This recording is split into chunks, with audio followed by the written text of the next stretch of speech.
We're live? Yep. Okay. Hi, everybody. Good evening. Thank you guys for coming. I apologize for the delay. We had some technical difficulties. Welcome to tonight's topic. We are going to go through attention-maintained problem behavior, attention-maintained behaviors. For those of you out there in Facebook land, I know the original note said we were doing the behavior trap.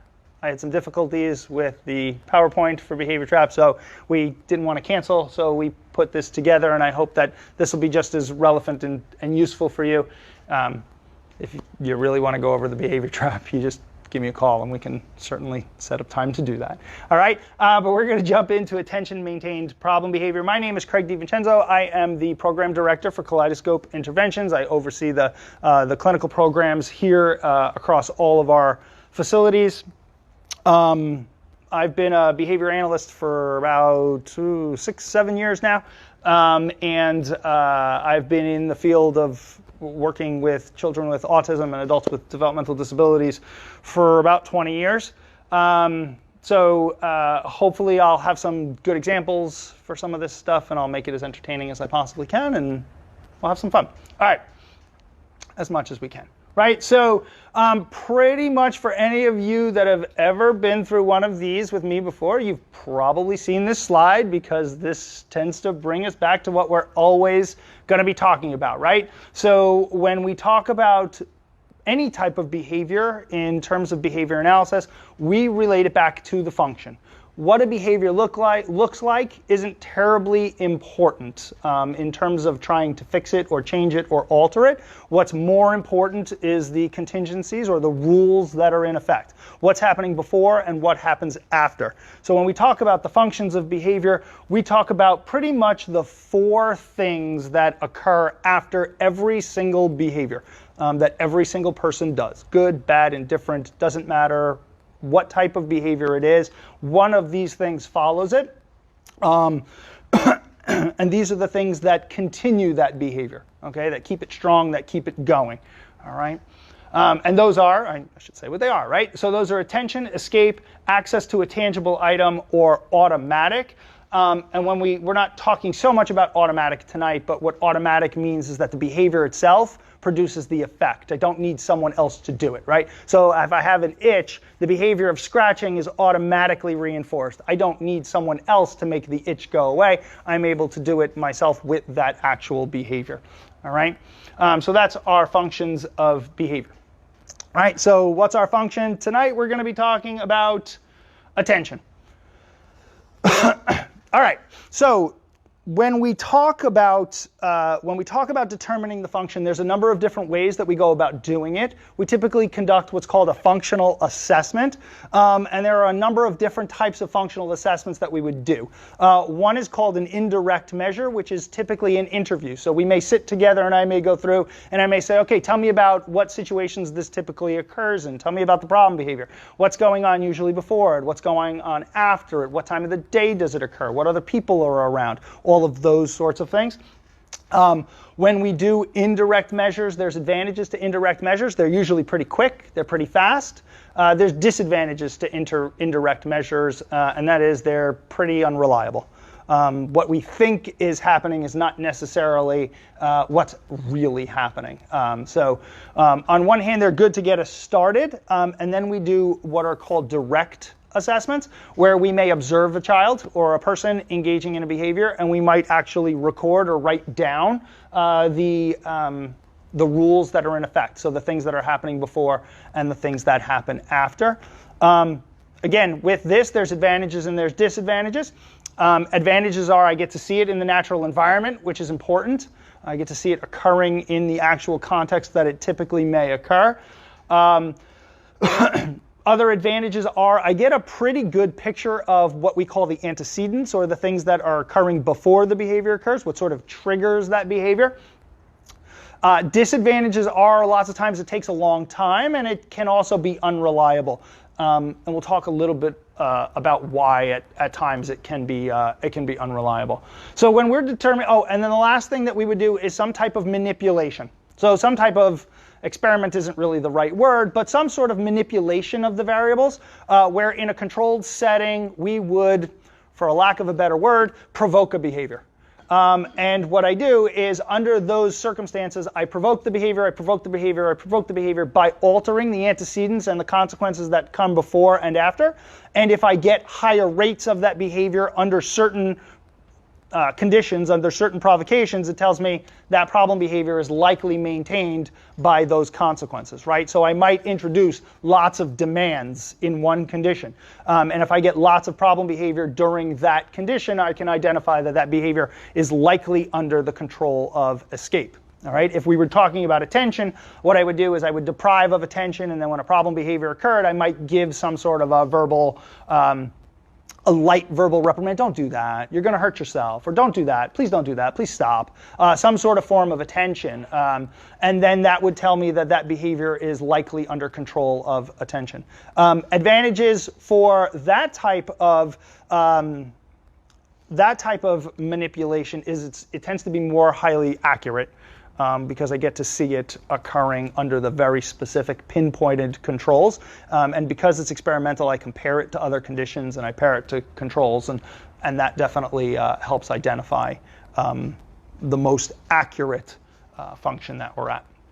All right, so basically when we're determining function as an analyst, I'm looking at these sorts of questions. So does the problem behavior appear to reliably produce the hypothesized contingency? So basically what I'm talking about is, does the problem behavior I'm looking for get me the result that I think it's going to get me? So we're talking about attention tonight, right? So I'm saying, does the problem behavior get me attention? So when I see this problem behavior, am I getting attention that follows it? Right? Is the problem behavior more efficient and effective at producing such a contingency in contrast to other behaviors that may or may not be producing that same contingency, right? So again, if we're talking about attention, I might be looking at a problem behavior of, I don't know, let's just say a whining or crying or something like that, right? So does whining or crying get me attention more reliably and more effectively than, can you come sit down with me? Can you come over here? Can you play? Do you have a minute? Let's play a game. Take a look at this. Something like that, right? So if it's more effective and it more reliably produces that result, it gives me a better idea that it's probably that function maintaining it.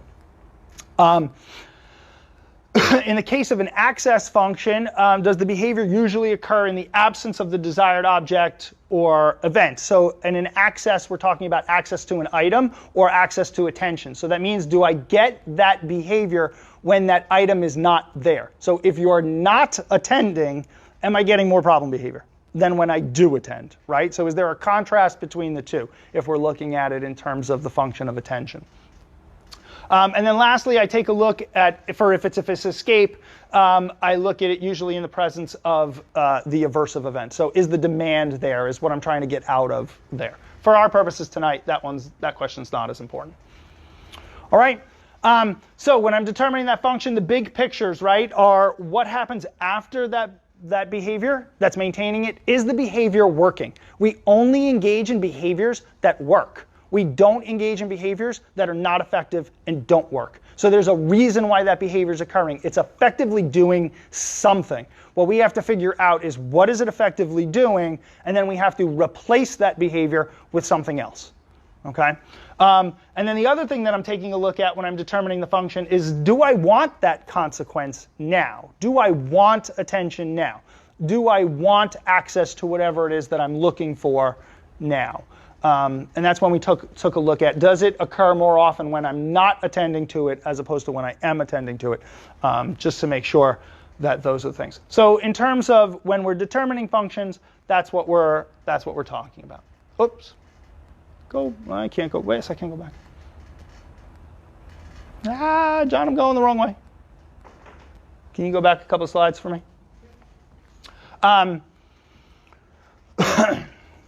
Oh, you have it over there. I'm sorry. Trying to make it access to you, so in case. Yeah, sorry. Okay, so I apologize for that. So functions of behavior, again, what we're talking about tonight is we're going to talk about attention. All right. Okay, so how do I identify if attention is that function, right? We talked about some of the stuff already. What I'm looking at, and this gets pretty technical in terms of our jargon, but I want to just sort of explain it the way that it works. So do I have a deprivation? So that means, am I not getting attention? when I'm looking for it, right? So if I'm not getting attention, that creates what we call a want for attention, or an establishing operation. It means that the behavior is more likely to occur. So we sort of ask ourselves these questions. So when the person requests or demands attention and is told to wait, okay? So we're going to talk about the different types of attention. Waiting is one of them. So when the student desires attention and the adult is unavailable, okay, I'm busy, I'm on the phone, can you wait a second, that sort of stuff. That might lead us to believe that the function is attention.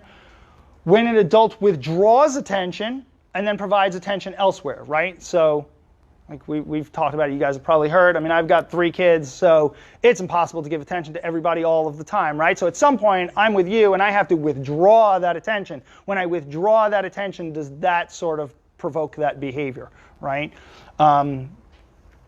And then when peers or certain classmates are present, so when other people are around, or when there are people are around, is their attention more valuable, right? So there are certain people that I am seeking their attention more than from other people, right? So we're looking at here is that person whose attention that I'm really interested in, is that around? Okay, so one caveat about attention as a function. So research tells us that attention is the most overestimated function of a problem behavior.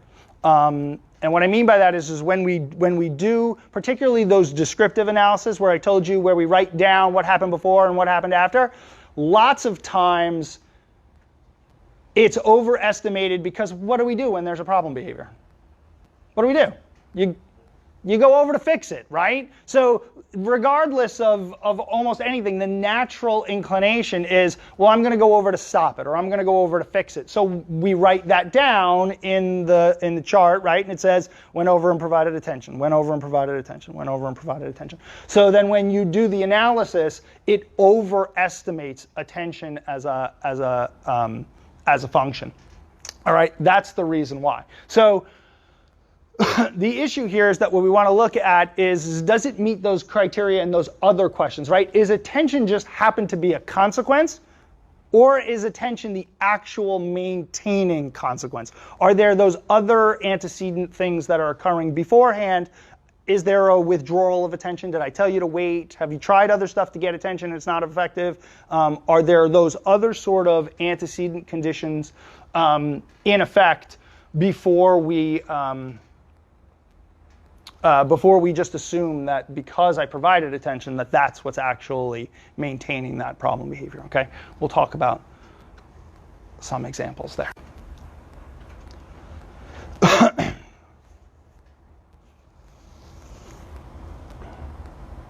I'm afraid to push it too many times.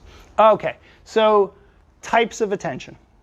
So let's talk a little bit about this, right? Because we've sort of hinted at it a little bit, but there are a number of different kinds of attention. And one of the things that I've realized in my years of experience is that people often assume that because you're providing a reprimand or a don't do that or a stop that, that you are punishing the behavior, when in actuality you're providing potentially a maintaining consequence, okay? And what tends to happen, and from my experience what I've noticed, is that lots of times when people engage in problem behavior in particular for attention, the type of attention they get back isn't as important. Attention is attention is attention. And, if you're looking at me, even if you're not happy with me, sometimes that's still maintaining that problem behavior. The other thing that we didn't really talk too much about either with functions is that when we talk about functions of problem behavior, we tend to isolate them in terms of, it's for attention or it's for escape. But the reality is that human behavior is far more complex than that. And I may escape something, but that gets something in return, right? So I may escape math class, but then get attention from, the counselor or the principal or whatever it is, right? Or I might escape dinner and I get to go to my room and play with my toys, right? So there's sort of like multiple effects at play there. So you want to just make sure you're aware of those things, and sort of piecing that out at times can be difficult and challenging, which is why we tend to formalize it through those assessments and try to make it as structured as possible. All right, but that's really important. Positive attention and negative attention doesn't necessarily might not matter. All right, so you want to just sort of keep that in mind. And then the next question is well, who can deliver attention, right? The answer is anybody can deliver attention, right? Peers can deliver attention, you guys can deliver attention, siblings can deliver attention, strangers can deliver attention, colleagues, teachers can deliver attention, things like that. So sometimes when we do functional assessments, what we'll find is that we'll get an overarching sort of, well, we think it's maintained by attention, and then what we'll try to do is get deeper and more specific. Well, attention seems to be the strongest when, the substitute teacher is in there and the demands are higher than normal or something like that. And for certain people, we can pinpoint it a little bit more than that, right? And it comes down to that history of reinforcement, right? I have a 2-year-old, and my 2-year-old knows that if she comes running and crying and wraps her arms around my legs, that I'm picking her up and I'm hugging her. And my wife will look at me like, you know better than that. And I'm like, yes, I do, but she's adorable. So there's definitely those sorts of things. I'm like, I'm getting rewarded too. Sorry, but that's sort of the things we want to be mindful of and think about. That attention can come from lots of different places, and it can be delivered through a number of different people. All right, so this is one of your questions. I think there's only 2 tonight. So true or false? There is only one type of attention to give. False. Yeah, because he tell you these were going to be quick tonight. False, right? What were some of the types of attention? Or some of the conditions in which attention could be delivered, if you will? Yeah, so positive and negative is one, right? So that's one form of attention. I could give positive attention, all the that-a-boys and all the woohoos that I possibly can, and then there's negative attention as well. Don't do that, stop, leave her alone, get away from her, knock it off, all of those sorts of things, right? What are some other different types of attention? How about who delivers it? Anyone, right? Yep. Anyone could deliver it. It could be delivered by peers, siblings, adults, other kids, right? We're going to talk a little bit about the class clown, right? I mean, that's a real high motivator when you get to like junior high school, right? That's very reinforcing. Lots of attention there for that sort of stuff. False. Woohoo! Yeah, you guys got that one. Nice job. All right, and then our second question. We're going to knock these right out early tonight. True or false? Encouragement and praise are the only forms of attention kids care about. False. Yeah, we loaded. We had response bias here, right? False. Yep. Lots of times attention is attention is attention, and it doesn't necessarily matter. Again, that doesn't apply to every child in every situation, but in general, attention is attention, and it doesn't really matter. All right, so let's talk about some scenarios. We could talk about some situations in which these things might occur, but I wanted you guys to talk a little bit about maybe some of your situations and things like that. What are some spots where maybe you notice where attention, you think or hypothesize, is the purpose of the behavior? Running. Okay. Flesh it out for me a little bit. Give me an example. What do you mean? My son does not walk. Okay. He doesn't. Yep. Just doesn't. Yep. So in the house, you ourselves. We've got dogs. We've got a cat. You can't run because you're going to run and plow something over. Yep. No. Right. So no running, right? So what's maintaining that behavior? Your attention, you telling him to stop, you making him stop, that sort of stuff. You've got a lot of other stuff going on, right? There's dogs and toddlers and all that sort of things. So there's lots of competing attention, right? So if I'm engaging in running, then you have to tell me to stop running. You've got to pay attention to me at that point, right? Okay, good. What else? Sometimes screaming. Yeah? Yeah. When it's time to get off TV or it's time to get off computer. Z, you got 5 minutes. All right, it's been 5 minutes. Okay, it's time to get off now. It's time to get off. Well, I don't want to get off. I'm with my friends. I can't do this. And it gets to a screaming match at that point. Okay. Yeah. Yeah. So you probably have, so that's a pretty good example of a complex, right? Because you probably have a couple of things there, right? You're probably also talking about a tangible because we're on the computer, right? So just like there's different breakups for attention where like you have to wait for attention or you have to divide attention or things like that, right? You've also got the same sorts of things for tangibles. So when I tell you no to a tangible item, that's one. When I tell you later to a tangible item, that's another. When I tell you turn off the tangible item, that's another. When I tell you share the tangible item, that's another, right? Or Him being an only child, he doesn't have to share. okay. So you got the other ones. Yeah, we got the other ones most definitely. Yeah. Yeah. So, Yeah, so you probably have a combination there, right? There's probably some attention. I might like some of the back and forth. That might be reinforcing when you're engaging in that back and forth with me. And you've also definitely got some of those tangible things as well. I don't want to give up this item right now. I'm enjoying this, right? So, yeah. So, yeah, that's not that. So, function-wise, from my personal experience, that's probably one of the harder ones because there's really there's a couple of things that research tells you can do, and we found somewhat successful in terms of, extending the time, or if you give it up, you can have another minute, or requesting things. But if it's 5 minutes, well, can I have 5 more minutes? No, I can have 2 more minutes. Right now we're bargaining. Negotiate. Yeah. Back and forth. Yeah. Always. Yeah. So it's like I can't win. Yeah.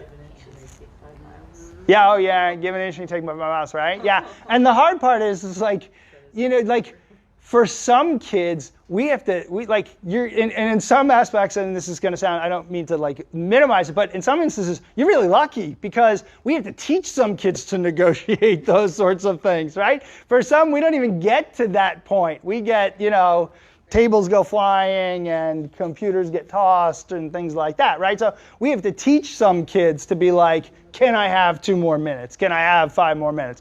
And then we'll get to that point when when we're at your stage where now we're negotiating excessively and we've got ourselves a little lawyer on our hands. Yeah, pretty much. Yeah. I think so. Yeah. Yeah.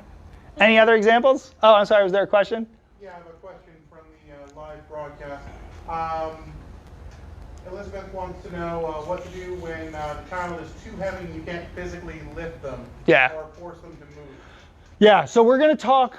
So if Elizabeth saw last month's, it feels like last week, saw last month's training on antecedent interventions, some of those might help because at some point you don't want to have a behavioral situation of do it because I said so, right? We don't want to set that contingency necessarily up. Sometimes we have to, right? Again, trust me, I get it. Sometimes it has to be nope, we're done. This is the limit, and that's the end of it. But at some point, that's going to be a really hard rule to reinforce, right? I'm sorry, Elizabeth, you're over here. I'm looking at John. That's a really hard. That becomes a really hard rule to have to enforce. So you don't want to get to that point. So the topics on antecedent manipulation would certainly help. If it is attention maintained, we will go over some stuff tonight, hopefully, in terms of interventions that might help, that we might be able to replace those behaviors with, so you don't have to do that physical intervention. Yeah, because you obviously you don't want to get to that point. I've worked with adults, and you don't want to get to that point. That's nobody wants to be in that spot or in that situation. You want to prevent it when you can prevent it. You want to provide. So one of the reasons why function is so important is because as a behavior analyst, I can stop a behavior.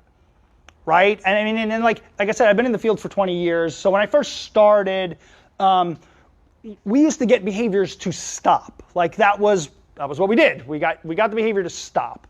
But now I'm really proud of it, because we've gotten to the point where I don't want the behavior just to stop. Because what we've found is that even if I get the behavior to stop, that need is still there. Right? So if I get you to stop engaging in whatever behavior you're engaging in, running, right? Or yelling or screaming or anything like that, because you want attention, I can get you to stop yelling and screaming, right? But I am not fulfilling your need. You still want my attention. And the problem is that if I don't meet that need, you're going to have to figure that out on your own. And history tells us that there's a pretty good chance that it's not going to go great, right? So what we want to do is we want to make sure that we meet. That's why functions is so important. That's why this really is why I talk about it in just about every single training that we do, because it is the heart of behavior analysis. If I can identify the function, we're golden. That's it. Now we can develop successful interventions. We're going to be in much better shape. We can start to go through the treatment packages that we're going to talk about, because I know it's about attention. If I can't figure out that it's about attention, then I'm throwing darts at a board with my eyes closed, and we're hoping one of them sticks. And that's not really the way that we want to do it. We want to increase efficiency, we want to increase effective interventions, and decrease our reliance on punishment procedures or having to do things through physical blocking management procedures, because it's just not the way we want to do it. Yeah, of course. How do you walk that fine line about just rewarding versus discipline? Okay, so good question. And what I would tell you is that if I identify the function, I don't have to what we would consider reward you. Right? So you're talking about rewarding where I'm, what we would probably call it as you're talking about like a differential reinforcement of other behaviors, right? Where I'm providing you tokens, dollars, trips, toys, fun stuff when you don't engage in the problem behavior, right? That's one type of intervention, and it's one that we may use. But if I can identify the function, I probably don't have to. Because if you're telling me you want attention, then I can just give you attention. And that should meet the need of that problem behavior. So if it's to... Wouldn't that be a reward versus if I understand that you seeking out that attention on a manner that it's maybe not the most efficient one, I'm trying to teach you how to not do it that way. Yeah. But you are seeking that, so how... I'm going to show you.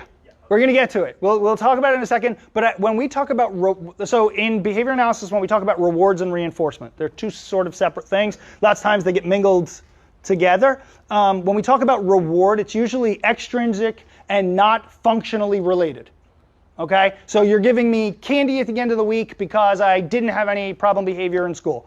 You're taking me on a trip to the store because I got all smiley faces on my report card. So it's sort of in order to decrease an issue, right? When we talk about reinforcement, every behavior we do gets reinforced. Otherwise, we wouldn't do it. It gets you what you want.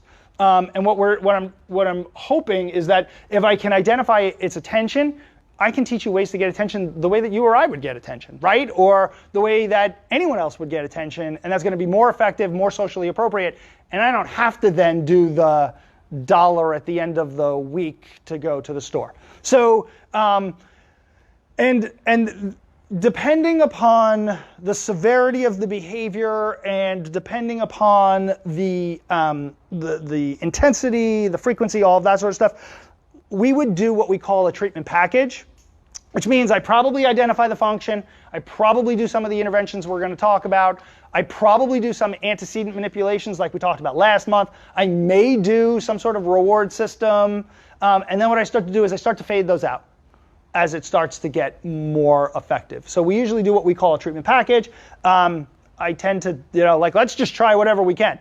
Let's get it to stop, let's get it fixed, let's get it out, and then we'll parse it out and peel away what's not necessarily working. Did you guys have any other questions or any other examples that you wanted to talk about before we? How about interrupting conversations? Yeah. Yeah, that's probably for attention, right? Yeah, probably, right? Yes. Yeah. So again, we'll talk about certain procedures that might be effective for those sorts of things. Yeah, probably for attention. I had big issues with him hitting his smaller sibling, but also himself. If he gets mad, he'll bite himself or punch himself in the head or start. I've actually had to get him a helmet and put it in. I'm like, that's it. You're wearing the helmet. I'm not doing this, because I talked to the doctor about it, and he's like, no, I'm serious. Get him a helmet. I'm like, all right, that's what I'm going to do. Yeah. So I ended up getting him a helmet. So now I tell him, if you're going to bang your head on the ground, you have to wear your helmet. Yeah. Yep. And we'll talk about that's one, we'll talk about some of the interventions. That's it's a form of what we would call, well, it's not really response blocking. It's sort of masking, if you will. But we'll get into some of that sort of stuff. Yeah? All right? Cool, guys. I'm sorry that you have so many examples of that. Okay, so common interventions. So let's talk about just some real basic ones real quick, right? So now we are going to focus our attention, no pun on words, we are going to focus our discussion on the interventions for attention, okay? The other reason that identifying that function is so important is because some of these things are going to be really bad interventions for other functions, okay? So when we get to them, I'll try to highlight that and give you some examples, but if I don't have the function right, then this is potentially going to make certain things worse. So you want to make sure that these things are effective for attention-maintained problem behavior. All right? So I want to catch the child being good. We're going to talk about differential reinforcement of alternative behaviors and functional communication training. I love behavior analysts. We're very wordy, and we have long things to say very simple things. We're going to talk about planned ignoring. We're going to talk about response blocking, and we're going to talk about pivot praise. All right? Real quick, we'll talk about some of those, and then we'll talk about some of the other things. Catching the child being good is really simple, right? So when we're talking about attention, you want to make sure that you're providing attention for things other than the problem behavior, right? So you want to make sure that if your daughter's interrupting all the time in order to get attention, well, if I can catch her at other points in time, give high rates of attention for that, then what we would say is that maybe that satiates that need for attention. Maybe I don't need so much attention now because I'm getting it everywhere else. So I don't have to engage in that problem behavior. This can be structured, where you do it on a time-based. So we set up what we call a differential time-based reinforcement system. So I might say that your daughter interrupts every 5 minutes, right? So what I do is I say, okay, every 4 minutes, I'm going to go and make sure that I give her attention. So that this way she gets it before she has to do that problem behavior, all right? I worked with one gentleman, and we used to give him attention on a time schedule of 15 seconds. It was brutal. It was we scratched that plan. That was very hard to do. It wasn't practical. We had to find other stuff. All right. So this is the differential reinforcement of an alternative behavior. Okay. So once I identify that function is attention, okay, and I've got a problem behavior of running, right? I find an alternative behavior to running. and I provide attention for it. All right? That's really what that means. So I pick something else. When you're walking, when you're sitting, when you're playing with the dogs or, something like that, I deliver high rates of attention when I specifically see that individual behavior. So rather than interrupting, I might have a behavior of hands behind my back and like one of these, right? Okay, I'm reinforcing that. Good, thank you. I love that you're waiting so nicely. What would you like to tell me? Right, sort of thing. So in those situations, you're delivering attention when an appropriate response occurs rather than the problem behavior. When the problem behavior occurs, I basically ignore it. All right. So if we're interrupting, I ignore it until I get this one. And then I'm like, oh, thank you for waiting. That's so polite. Thank you. What would you like to tell me? All right. And then what you would do, so also functional communication training, particularly for attention, you teach other ways to get attention, right? So if someone, I worked with a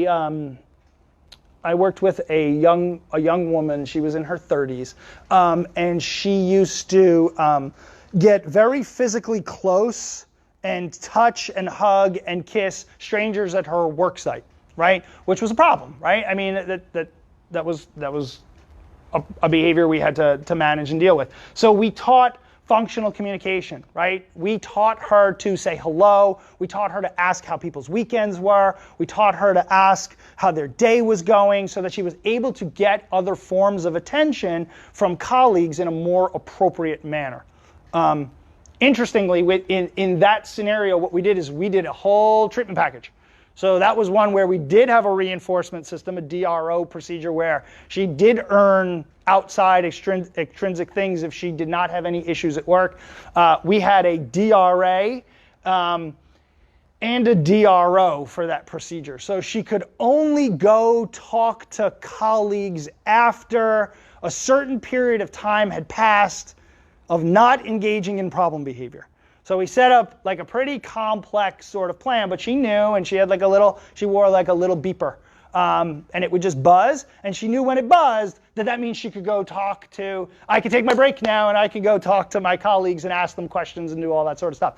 We then put it with a differential reinforcement of alternative behavior where we taught her colleagues not to answer her questions unless she came with her hands behind her back and said, excuse me, or I can't remember exactly what it was. So we threw sort of like everything at it. And I'm so proud of our graph because we went from like hundreds of inappropriate things at work to like nothing pretty quickly because we were able to identify that function. We were able to teach this person a more appropriate way to do it.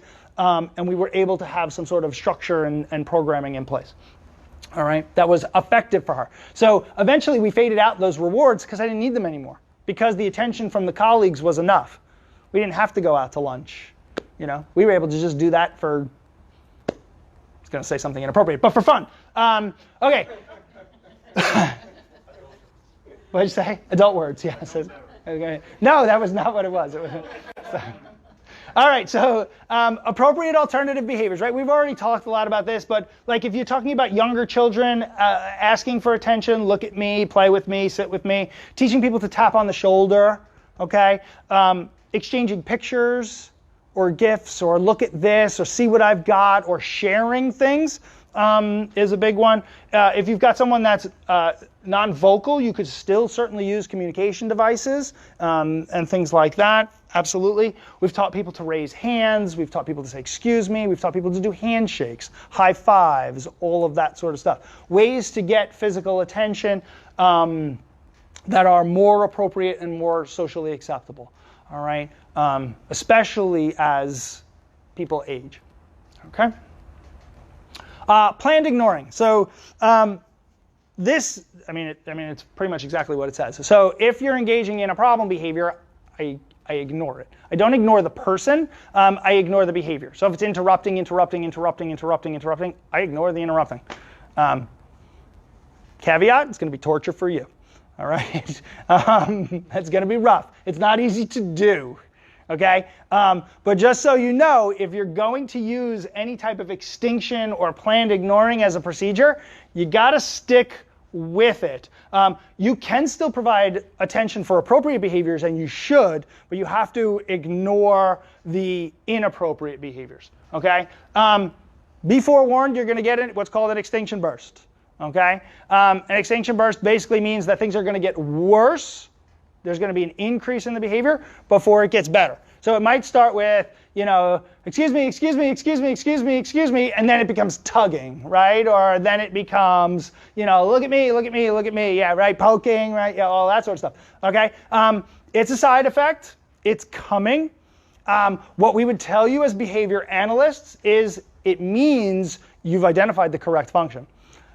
Because you are now creating a situation where I want this attention more and more and more, so I'm upping the ante in terms of my behavior. Research tells us that it should start to decrease. If you can deal with the spike, it should start to decrease.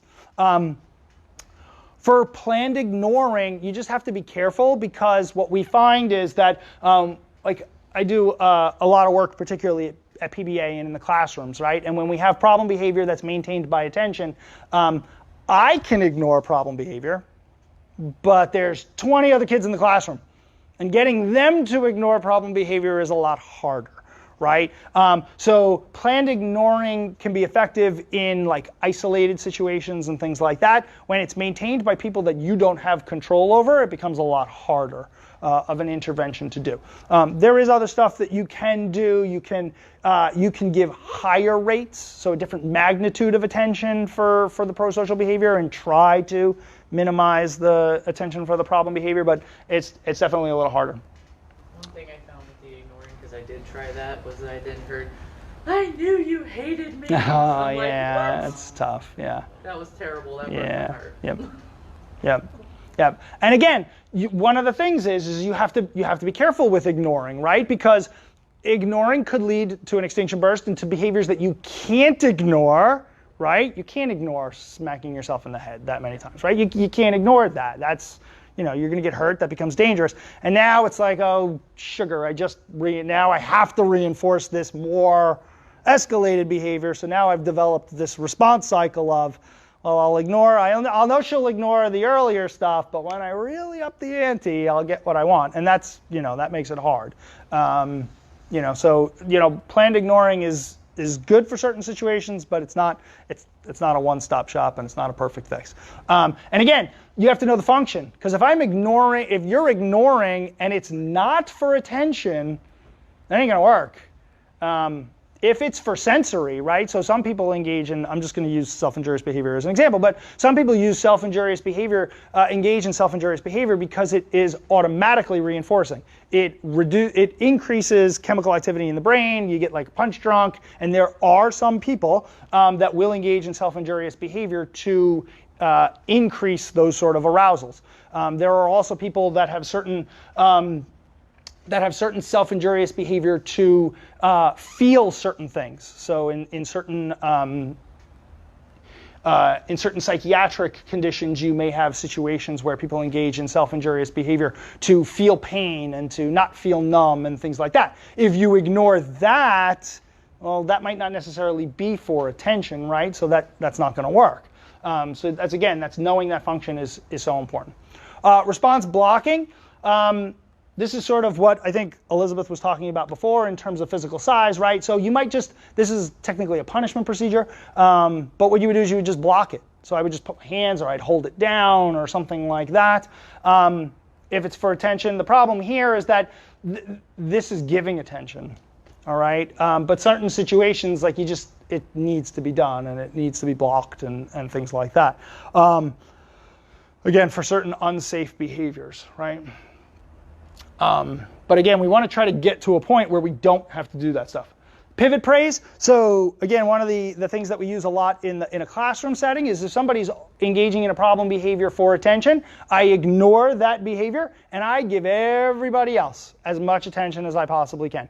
And then what I would do is I would shape it from there, right? So then I would, oh, well, thank you for coming. You're running around and I'm ignoring it and everybody else is sitting so nicely. Wow, look at how everybody else is doing so great. I love it. You're sitting great. You're doing awesome on your math. And then I get that person to like, well, thanks for coming back toward your desk. And then I can start to catch that person being good and provide attention for those sorts of things. So common mistakes. Again, sometimes if you feed the problem behavior by delivering reprimands, okay, again, remember negative attention functions as attention as well here. So providing eye contact, right? So I'm from a very, Italian-American New York City family. We talk with our hands, we talk with our faces, and I'm providing attention when I do that, right? So I have to, be mindful, even when I'm working with like other kids, that like I'm not doing gestures or looks or glances, like, come on. That's providing attention to those sorts of things. And then failing to deliver attention when the appropriate behavior occurs, right? So lots of times, again, when things are complicated and complex and the house is crazy or, the classroom is crazy, what happens is you give attention to stop a behavior, but that just makes it worse in the long term. So you want to make sure that you're giving attention when, what tends to happen is oh, he's doing good. I'm going to just go to the next kid who's not doing so good. And that's not good. We want to make sure. All right. We already talked about some of the attention-seeking behaviors you see at home. So what I want you to think about is some of the situations in which you see them. So, because if you can identify the context of the situations in which they occur, it can help you identify some of those more idiosyncratic functions. Oh, it happens when we go to, Nana's house. Okay, or oh, this behavior happens when we do, when we go to church, or it never happens when we're at Cub Scouts, right? Or something like that. So there are, if you can identify some of those things in which it commonly occurs and in situations where it never occurs, you might be able to pick out some variables that can help you with your interventions in other places. Well, why doesn't it ever happen at Cub Scouts? Okay, and why does it always happen at Nana's house? What are the rules there that are in effect? What are those contingencies? All right. Some alternative behaviors, we already talked a lot about that, so I'm going to skip through that. And I did pretty good. What questions do you have? All right. I'm sorry we started a little late, but we ended on time. We ended on time. Despite technical It's difficulties. most appropriate. 4 minutes to spare. With 4 minutes to spare. All right. Thanks, guys. Good night.